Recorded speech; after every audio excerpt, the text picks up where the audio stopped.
Welcome the night and its dreams. She was adopted into a family with only boys. The rain drizzled softly against the window pane as Emily sat in the orphanage, clutching the fraying edges of her teddy bear. At 12 years old, she had learned to expect little from life. Families came and went, often drawn to younger, more spirited children. Emily was quiet and withdrawn, her eyes speaking of a loneliness too vast for her small frame. Then one day, the Andersons arrived. They were a family unlike any other she had seen. Mr. Anderson was tall with a kind smile, and Mrs. Anderson exuded warmth like sunshine on a cold day. But what struck Emily most were the 3 boys who tumbled in after them, each more boisterous than the last.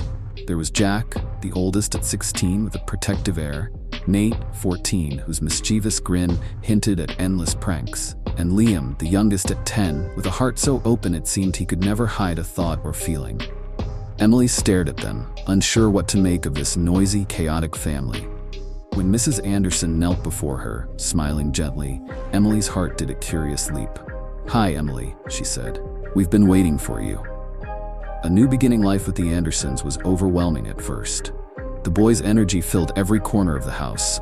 Emily was unused to the constant noise, the spontaneous wrestling matches in the living room, or the loud debates over dinner.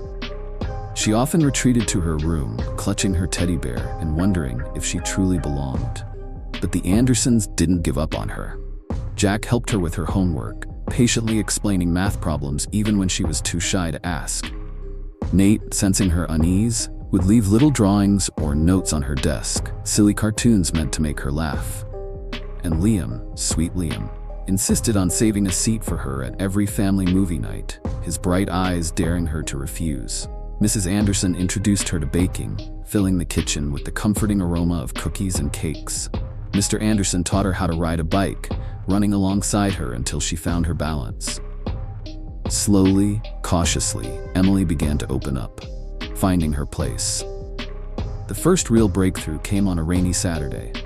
The boys were playing soccer in the yard despite the drizzle, their shouts echoing through the neighborhood. Emily watched from the porch, her arms wrapped around her knees. "Come on, Emily," Liam called, waving her over. "I don't know how to play," she murmured. But before she could retreat, Nate ran up and gently pulled her onto the field. "We'll teach you," he said. And they did. For the first time in years, Emily felt the rush of belonging, the joy of being part of something bigger than herself. She laughed until her sides hurt, her hair plastered to her face by the rain. The boys cheered her on, their enthusiasm infectious.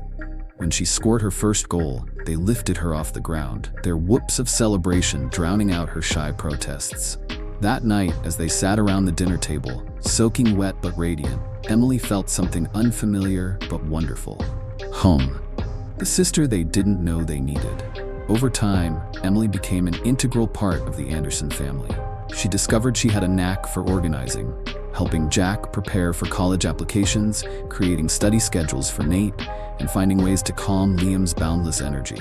In return, the boys became her fiercest protectors and closest friends.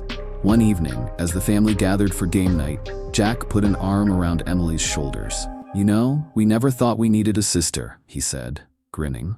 "But now I can't imagine life without you."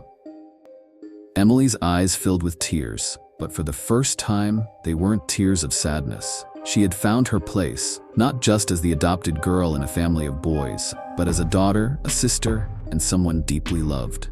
And as the laughter and banter filled the room, Emily silently promised herself she would never again doubt her worth. She belonged here, and she always would. Emily's life in the Anderson family gradually became a journey of new discovery, not only about the world around her, but also about herself. From baking lessons with her mother Anderson to fixing bicycles in the garage with her brothers, each day that passed, Emily felt a small but profound change in her heart. One spring morning, when the gentle yellow sunlight filtered through the window, Emily sat attentively looking at the drawings that Nate had left on her desk. They were funny pictures of the Anderson family, with a detail that made her smile. Her image was drawn in the middle, with a bright smile. She decided to draw a picture in response. The first pencil strokes were a bit clumsy, but the more Emily drew, the more her heart relaxed. It was the first time she drew a family that she felt belonged to. That evening, when the whole family gathered around the dinner table, Emily hesitantly showed her drawing. "I drew this for everyone," she said, her voice small but determined. The family stopped, looking at her work, and a touching silence fell. "Emily, this is the best gift we've ever gotten," Mrs. Anderson said, her eyes sparkling. Nate jumped up, announcing that he would hang the painting on the living room wall. "Everyone should see what our sister is capable of," he said proudly. The big move summer arrived, bringing with it long, sunny days and adventures. The Andersons decided to take a week-long camping trip into the mountains. Emily, who had never been away from home before, was both excited and nervous. The first night, the family sat around the campfire, listening to Mr. Anderson tell stories about her childhood. Emily sat huddled next to Jack, listening with wide eyes. Suddenly, Liam jumped up and suggested, "Let Emily tell a story." Emily's face turned red. "I don't know what to tell you." "Tell me anything," Jack said, reassuringly. She took a deep breath and began to tell about her childhood dreams, pieces of a fantasy world where she had always had a loving family. When she finished, the house fell silent before Liam took her hand. "That dream came true, you know," he said softly. "A story that matters." Emily had not only found a family, but she had also found her own strength, a strength that was nurtured by love, acceptance, and courage. The boys who had once been strangers had become her indispensable brothers. The two adults who had bowed down to her at the orphanage were now her parents, who loved her unconditionally. Every day, Emily learned not only to love others, but also to love herself. And as she sat by her bedroom window, looking out at the sunlit garden, she smiled. She knows that, no matter what life brings, she has found her true home. Would you like to continue the story in another direction, such as about new challenges or achievements Emily will achieve in the future?